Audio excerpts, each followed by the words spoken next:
நம்முடைய மாண்புமிகு துணை முதல்வர் பவன் கல்யாண் ஐயா அவர்களுக்கு நீங்க தமிழிலேயே பேச வேண்டும் என்ற கோரிக்கையும் இந்த நேரத்தில் வைத்து அவரை உரையாற்ற அழைக்கிறோம்.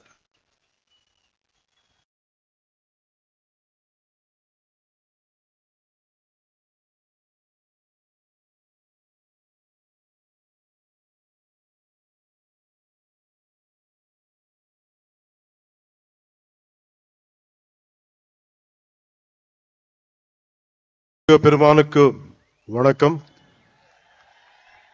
மதுரைக்கு வணக்கம். மதுரை மக்களுக்கு வணக்கம். முருக பக்த மாநாட்டை நடத்தும் இந்து முன்னணிக்கும் இந்து முன்னணியின் தலைவர் திரு காடேஸ்வர சுப்பிரமணியம் அவர்களுக்கும் வணக்கம்.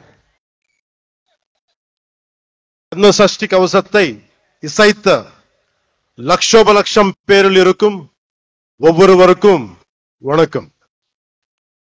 மேடையில் உள்ள தலைவர்களுக்கும் எல்லாருக்கும் வணக்கம்.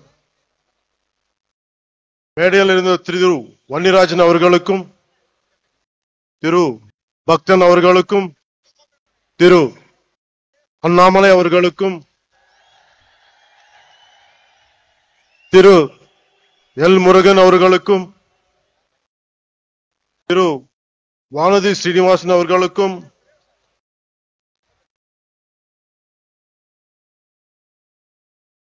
முன்னாள் ஆளுநர் மேதகு தமிழிசை அவர்களுக்கும் வணக்கம்.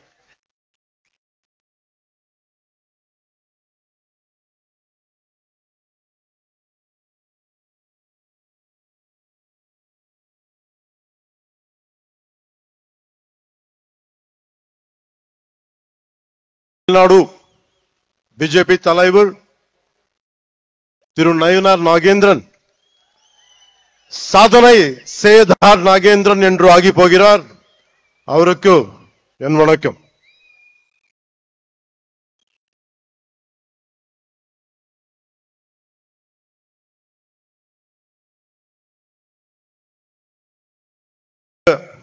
கூடியிருக்கும் சன்னியாசிகள், குருமார்கள், மதாதிபதிகள், ஜீயர்கள் அனைவரையும் எவது திறம் தொல்த்தி தலை வணங்குகிறேன்.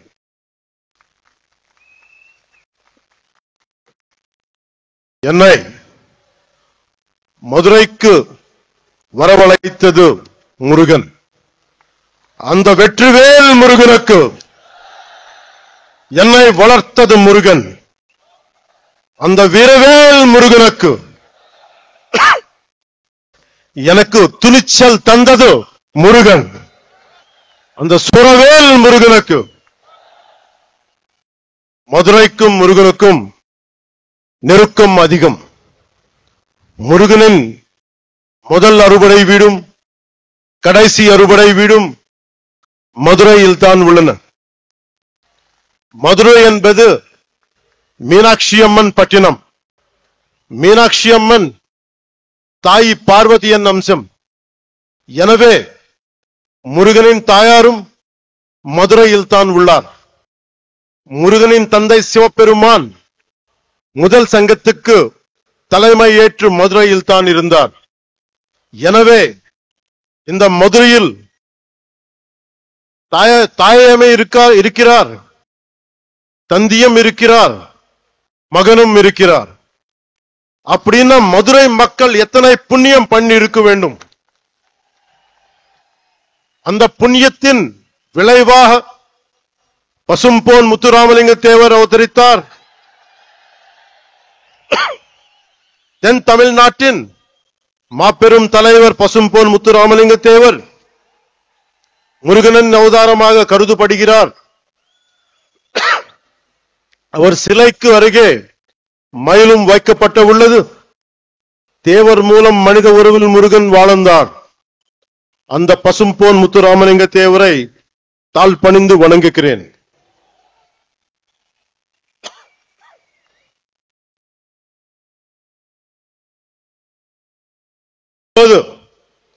மதுரையில் நடத்த ஒரு நிகழ்வை சொல்ல போகிறேன். இன்று மீனாட்சி அம்மன் கோயிலுக்கு போறோம், அருளை பெருக்கிறோம், குங்குமம் பெருக்கிறோம், பிரசாதம் கிடைக்கிறது. ஆனால் இந்த தலைமுறைக்கு தெரியாத ஒரு விஷயத்தை சொல்ல போகிறேன். ஒரு காலத்தில் மதுரையே இருண்டு கிடந்தது. நமக்கு ஒளி கொடுக்கும் மீனாட்சி அம்மன் கோயிலில் ஒளி இல்லை. நமக்கு சிந்தூர் கொடுக்கும் மீனாட்சி அம்மன் கோயிலில் சிந்தூர் கொடுக்க ஆள் இல்லை. எந்த ஒளிப்பாடும் இல்லை. கோயில் நொறுங்கி போய் இருந்தது. ஏன் தெரியுமா? 14ஆம் நூற்றாண்டு தொடக்கத்தில் மதுரையை மாலிக் கஃபூர் லூட் பண்ணினான். அதன் பிறகு 60 வருஷங்களுக்கு மீனாட்சி அம்மன் கோவிலில் விளக்கு இல்லை. மீனாட்சி அம்மன் கோயில் மூடப்பட்டிருந்தது. அது மதுரையின் இருண்ட காலம். 14ஆம் நூற்றாண்டின் முடிவில் மதுரையில் மீண்டும் ஒளி பிரிந்தது. அந்த ஒளி விளக்கை ஏற்றி வைத்தார் விஜயநகர இளவரசர் குமார கம்பனன். இதுல இருந்து என்ன தெரிந்தது? நமது நாட்டு நம்பிக்கைக்கு அழிவில்லை. அதுவும் யாராலும் அழிக்க முடியாது. நமது கலாச்சாரம் ரொம்ப ஆழமானது. நம்மை அசைக்க யாராலும் முடியாது. கன்னியாகுமரியில் இருந்து காஷ்மீர் வரை நமது அறம் ஆழமாக இருந்தது. அது இன்றும் ஆழமாக இருக்கிறது, இனியும் ஆழமாக இருக்கும். இதுதான் இந்த தெய்வீக பூமியின் பலம். முருகனின் வடிவத்தில் நமது அறம் தொடர்ந்து தலைக்கிறது. அறம் என்பது என்ன? உலகை தீமை சூழும் போது அதை அறுப்பது அறம். எல்லோரையும் சமமாக பார்ப்பது அறம். தீவர்களை செய்வது அறம். தீவர்களை வதம் செய்வது அறம். அதன் பெயரே புரட்சி. அது செய்பவரே புரட்சி தலைவர். எனவே உலகின் முதல் புரட்சி தலைவர் முருகன் பெருமாள். நம்ம எல்லோரும் இங்க வந்தது ஒரே ஒரு கடவுளுக்காக, புரட்சி தலைவர் முருக பெருமானுக்காக, உலகின் முதல் புரட்சி தலைவருக்காக. அநீதியை அழித்ததால் அவர் புரட்சி தலைவர். சமமாக நடத்தியதால் அவர் புரட்சி தலைவர். அந்த வெற்றிவேல் முருகனுக்கு, அந்த வீரவேல் முருகனுக்கு, அந்த சுரவேல் முருகனுக்கு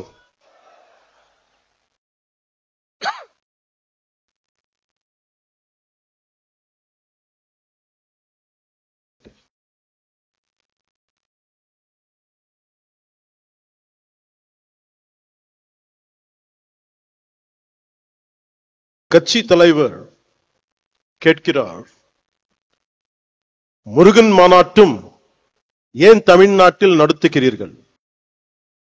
யூபியில் குஜராத்தில் நடத்த வேண்டியதுதானே என்று கேட்கிறார். இதன் மூலம் பிரிவினை செய்ய பார்க்கிறார். இது போல் சில கேட்கிறார்கள். இன்று முருகை நோக்கி கேட்கிறார்கள். நாளை சிவபெருமானை பார்த்து கேட்கலாம், அம்மனை பார்த்து கேட்கலாம். இந்த சிந்தனை மிக மிக ஆபத்தானது. அதை பற்றி சொல்கிறேன். இந்த சிந்தனை ரொம்ப காலமா இருந்தது. அதை பற்றி சொல்கிறேன். நான் 14வது வயதில் சபரிமலைக்கு போனவன். தைப்பூசத்துக்கு திருத்தணிக்கு போவதை பார்த்தவன். நான் சென்னை மயிலாப்பூர் படித்த போது நெற்றியல் பட்டையுடன் ஸ்கூலுக்கு போனவன். சிறிது காலத்திலே மாற்றம் தெரிந்தது. அடுத்த 10 ஆண்டுகளில் நெற்றியல் விபூதி பூசுவதை கேள்வி கேட்டார்கள். எனவே என் 14வது வயதிலேயே இந்த விதமான கேள்விகளை எதிர்கொண்டவன். எல்லோருக்கும் இந்த எக்ஸ்பீரியன்ஸ் இருக்கும். அதை நாம் பெருத்துப்படுத்தவில்லை. காரணம், நம் இந்துக்கள் செக்குலரிஸ்ட். கிறிஸ்தவராக இருக்கலாம், ஒரு முஸ்லிமாக இருக்கலாம். ஆனால் ஒரு ஹிந்துவாக இருந்தாலே இவர்களுக்கு பிரச்சனை. ஒருவன் ஹிந்துவாக இருந்துவிட்டால் அவன் மதவாதி. இதுதான் இவர்களது போலி செக்குலரிசம். நம்பிக்கையை கொண்டாட எனக்கு உரிமை உள்ளது. அதை கேட்க நீங்கள் யார்? உங்கள் நம்பிக்கையை நாங்கள் கேள்வி கேட்கவில்லை. அதே நாகரிகத்தை நீங்கள் கடைபிடியுங்கள். என் மதத்துக்கு மரியாதை கொடுக்கு விட்டாலும் பரவாயில்லை, அவமரியாதையை செய்யாதீர்கள்.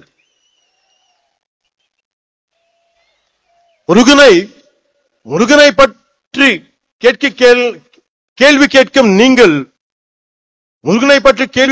நீங்கள் அரேபியாவிலிருந்து வந்த மதங்கள் பற்றி இதே கேள்வியை நீங்க கேட்க முடியுமா? அதற்கான துணிச்சல் உங்களுக்கு உண்டா?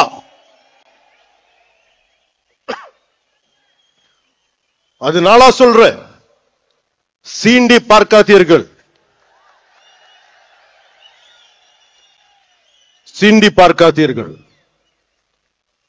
சாது மிரண்டால் காடு கொள்ளாது.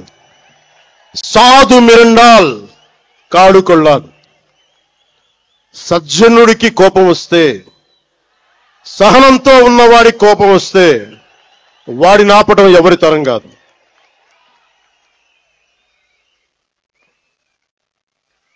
முருகன் தமிழ் கடவுள். ஆனால் அவர் எல்லா இடத்திலும் பறந்து இருக்கிறார். வட இந்தியாவில் கார்த்திகேயராக, ஆந்திராவிலும் கர்நாடகத்திலும் சுப்பிரமணியராக, தமிழ்நாட்டில் முருகராக இருக்கிறார். முருகப்பெருமான் உலகம் முழுதும் பறந்து இருந்தாலும் அவரது பாதம் தமிழ்நாட்டில் ஊன்றி இருக்கிறது. எனவே அவரது மண்ணை வணங்குகிறேன். அதனால்தான் முருகப்பெருமானுக்கு மதுரையில் மாநாடு நடக்கிறது.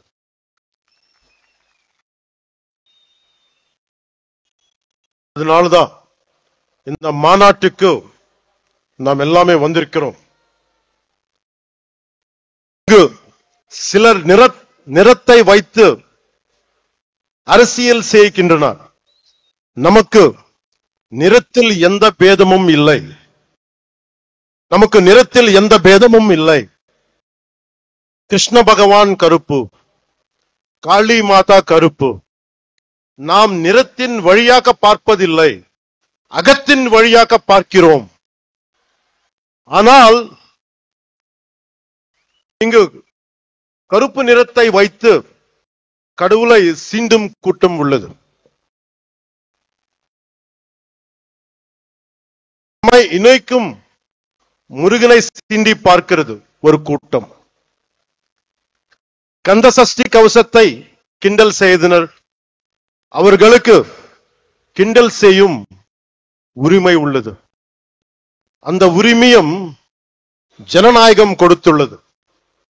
அவர்கள் என் கடவுளை கேலி செய்தனர், என் கலாச்சாரத்தை கேலி செய்தனர், என் பண்பாட்டை கேலி செய்தனர், என் பார்வையை கேலி செய்தனர். கேட்டால் இதுதான் செக்குலரிசம் என்பார்கள்.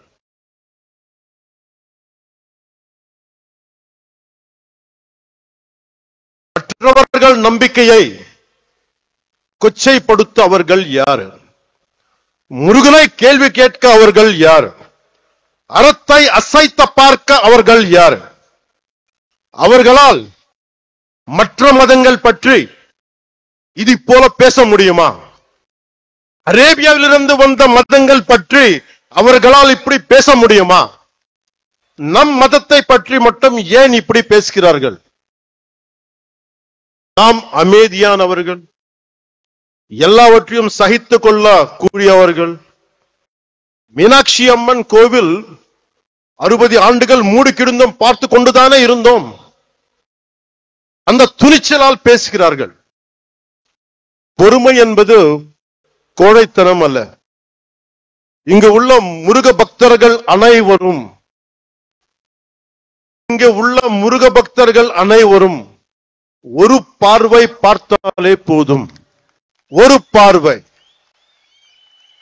நம்ம கடவுள்னு திட்டுறது கூட்டம் காணாத கூட்டம் ஆகிவிடும். சிவபெருமானை நெற்றிக் கண்ணை திறந்த பூமி இது. இன்று இந்த கூட்டம் வரும், நாளை இன்னொரு கூட்டம் வரும். எத்தனை நாள் பொறுப்பது? முருகனை பற்றி இழிவாக சொன்னால் உங்கள் இதயம் நொறுங்க வேண்டாமா? நீங்கள் துடிக்க வேண்டாமா? பதற வேண்டாமா? நம்மை காப்பாற்றும் முருகனை நாம் காப்பாற்ற தேவையில்லை. ஆனால் நம்மை காப்பாற்றுவதற்கு கைமாறு செய்ய வேண்டாமா? நன்றியை காட்ட வேண்டாமா? நம்பிக்கையை சொல்ல வேண்டாமா? இந்த மாநாட்டிலேயே இப்போது ஒரு முடிவுக்கு வருவோம். எப்படி மின்னல் கண்களை குருடாக்கமோ, எப்படி காற்றாற்று வெள்ளம் கரைகளை உடைக்கமோ, அது போல பொங்குவோம். நான் உங்களுக்கு அறைகூவல் விடுக்கிறேன். அநீதியை தட்டி கேட்க திருளுவோம். அறத்தை காக்க அனைவரும் எழுவோம். முருகன் நீதியை காப்பாற்ற புறப்படுவோம். இந்த முருகுப்படை திற்றது கூட்டத்தை தகுர்க்கும். இப்படை தோற்கின் எப்படை வெல்லும். இப்படை தோற்கின் எப்படை வெல்லும். அன்பு என்பது பலவீனம் அல்ல, அது துணிவின் அடையாளம், வீரத்தின் ஆன்மா, வெற்றியின் படிக்கட்டு. அன்பால் இணைவோம், ஆவேசத்தால் வெல்வோம். சூரபத்மனை வதம் செய்த புரட்சி தலைவர் பாருங்கள். இது கலியுகம். முருகன் நேரில் வரமாட்டார். நாமே முருகனின் உணர்வாக மாறுவோம். நாச சக்திகளை நிர்மூலம் செய்வோம். இந்தியா அரசமைப்பு சட்டம் நமது அறத்தை காக்கிறது.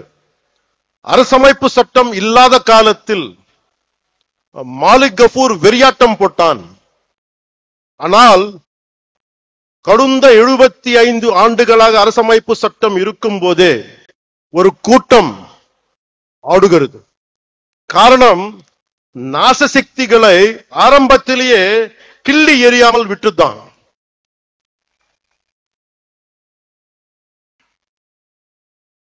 மகாகவி பாரதி சுந்தர தெலுங்குன்னு சொல்லியிருக்கார்.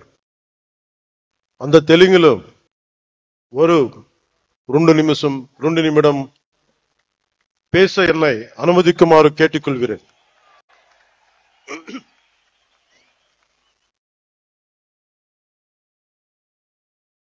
சொல்றதுக்கு முன்னாடி செக்குலரிசம் பத்தி சொல்றேன். நம்ம நாட்டுல secularism is a convenient word for a lot of people in our country. Specifically, atheists who doesn't believe in God.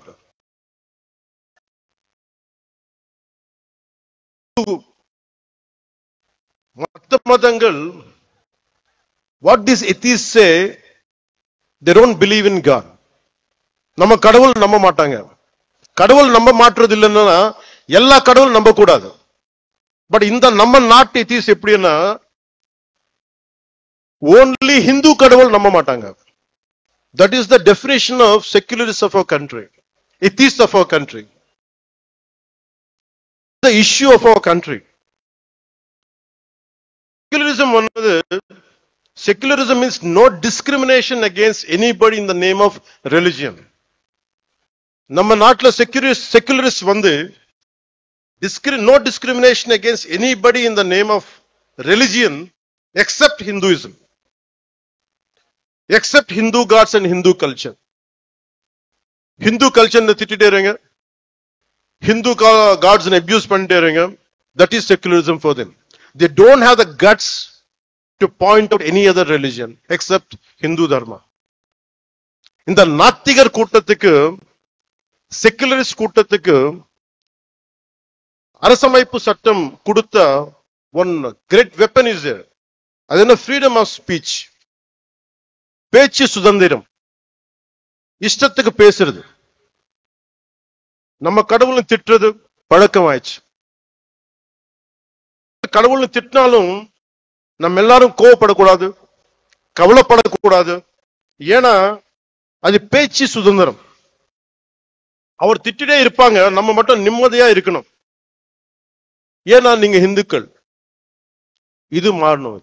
This has to change. If this does not change, it would be very difficult to sustain our religion, our dharma. Anywhere in our country, being a Hindu, I'm not a fanatic Hindu, I'm a committed Hindu. Respect Islam, I respect Christianity. Only na கேக்குறது என்னன்னா, don't disrespect my Hindu dharma. நம்ம அறம் பத்தி நீங்க எதுவுமே சொல்லாதீங்க. This is my pleading. ரெண்டு வேளா, is there need to translate? Someone translate? இல்ல, யாரா இருக்காங்களா translate பண்றதுக்கு? தெலுங்குல.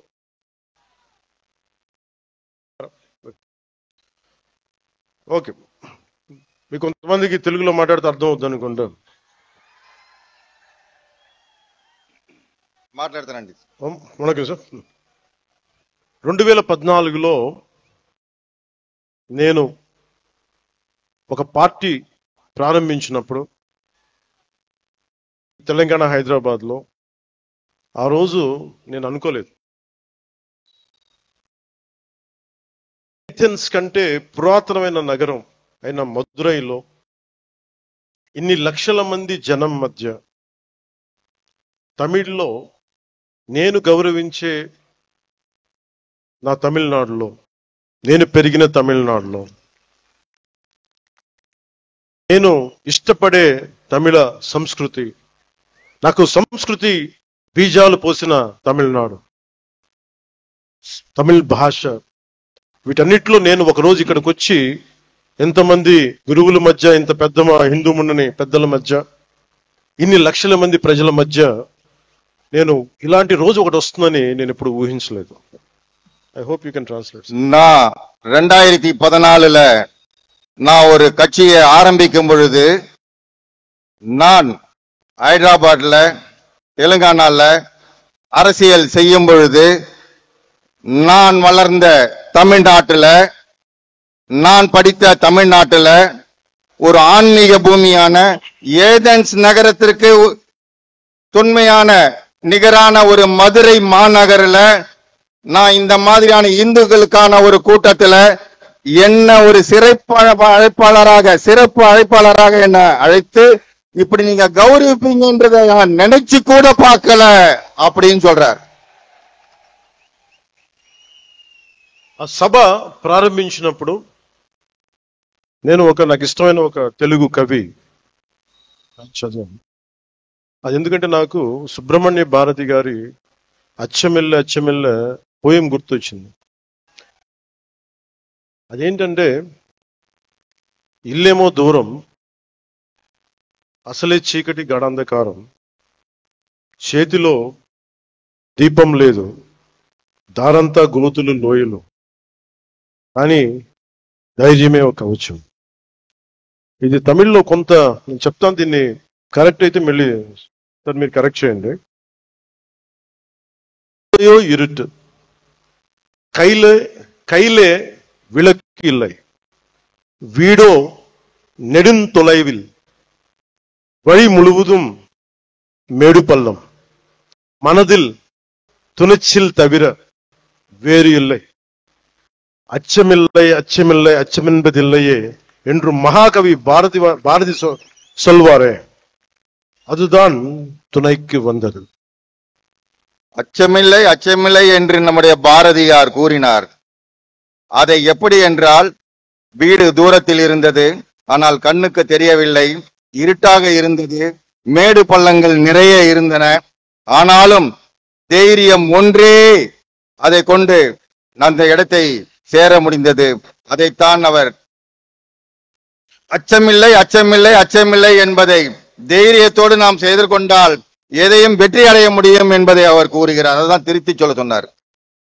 నేను ఈరోజు ఇలా నిలబడగలుగుతున్నాను అంటే నాకు మురుగన్ చూపించిన దారి, ఆయనకి నా మీద ఉన్న అపారమైన భక్తి. ఆయన చూపించిన దారి ఏంటంటే ధైర్యం, వీరత్వం, ప్రేమతో నిండి ఉంటుంది. முருகன் என்னுடைய கடவுள், எனக்கு தைரியத்தை கொடுத்தவர் அவர்தான். அவர் கொடுத்த ஒவ்வொரு வழியையும் தைரியத்தையும் பார்த்துதான் இன்னைக்கு நான் இந்த இடத்துல நிக்கிறேன்றத சொல்றாரு அவர். మురుగన్ చూపించిన దారిలో నడిస్తే విజయమే వస్తుంది, మంచి కోసం మార్పే తెస్తుంది. முருகன் காட்டின வழியில நாம நடந்தா நல்லதே நடக்கும், வெற்றியே நடக்கும், நமக்கு எல்லாமே நல்லதே நடக்கும், வெற்றி தான் நடக்கும்ன்றத அவர் சொல்றாங்க. ఈ దారి కష్టమైనది, కానీ బలాన్నిచ్చేది, ధైర్యాన్ని నింపేది, అనుకున్నది సాధించేది. இந்த பாதை மிக மிக கடினமானது, ஆனா இந்த பாதையை நம்ம கடந்துதான் ஆகணும். அதுக்கு முருகனை நினைச்சு நம்ம கடுமையாக போராடி நிச்சயமாக வெற்றி அடைய வேண்டும் என்ற நோக்கத்தோட போகணும்னு சொல்றாங்க. మనం వెళ్లే దారిలో, మనం ఎంచుకున్న దారిలో శత్రువులు, అరాచక శక్తులు ఉంటాయి, భయపెడతాయి. కానీ వీరవేల్ వెట్రివేల్ మురుగన్ తోడుండగా మనకేంటి భయం? நம்முடைய பாதையில ராட்சசர்கள், கடுமையான கொடுமையான ராட்சசர்கள் இருக்கிறாங்க. அந்த பாதையில நாம போகும்போது வீரவேல் வெற்றிவேல் என்று சொன்னால் அந்த ராட்சசர்கள், கொடுமையானவர்கள் ஓடி போய் விடுவார்கள் என்று கூறுகின்றார். మార్పు అనేది ఒకటి. ఈరోజు మనందరం ఇక్కడ ఉన్నాం, గ్యాదర్డ్ హియర్, కానీ మార్పుని తీసుకురావడం అంత ఈజీ, తేలిక కాదు. కానీ మనందరం కలిసికట్టుగా నిలబడి పోరాడితేనే వస్తుంది మనం అనుకుంటున్న మంచి మార్పు. நம்முடைய எண்ணங்கள் எல்லாம் நிறைவேற வேண்டும் என்றால் நிச்சயமாக நாமல் ஒன்றாக இணைந்துதான் இதற்கு இந்துத்துவலாக போராட வேண்டும் என்று சொல்கிறார். அப்படி ஒற்றுமையாக நாம் போராடினால் நிச்சயமாக நமக்கு வெற்றி கிடைக்கும் என்று கூறுகிறார். காலத்துக்கு பொருத்தமான எனக்கு பிடித்த திருக்குறள் ஒன்று உள்ளது. அந்த குறள் சொல்கிறது, சுண்டலிகள் ஆயிரக்கணக்கில் படை எடுத்தாலும் ஒரு நாகுபாம்பு பார்த்து சீறினால் போதும், அந்த எலிக்கூட்டம் காணாத போய்விடும். அதுபோல நமது எதிரிகள் எவ்வளவு பேர் இருந்தாலும் முருகனின் தந்தை சிவபெருமான் கழுத்தில் உள்ள நாகம் பார்த்தாலே போதும், காணாத போய் விடுவார்கள். உங்களுக்கு டிரான்ஸ்லேட் பண்ணணும்னு தேவையில்லை. எனவே மாற்றம் வருவது உறுதி. Change is bound to happen. మార్పు తథ్యం.